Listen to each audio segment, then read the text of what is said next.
আসসালামু আলাইকুম। আজকে আমি দেখাবো হচ্ছে চতুর্থ শ্রেণীর 5.3 এর 3 নাম্বার অঙ্কের সমাধান।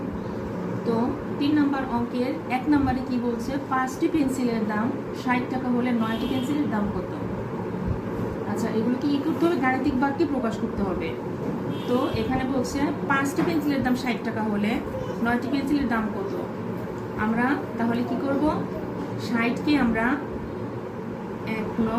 60কে আমরা কি করব? 60কে আমরা 5 দিয়ে ভাগ করব। তাহলে লিখতে হবে কি 60 ভাগ হচ্ছে 5।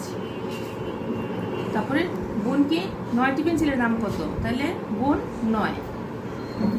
তাহলে 5 12 হচ্ছে 60 গুণ 9। তাহলে 9 এর সাথে 12 গুণ করলে কত হয়? 12, 9 দুগুণে 18, 8 হাতে আছে 1, 9 আর 1 10, 108। এখানে আনসার আসছে 108। এটাই সমাধান। ওকে।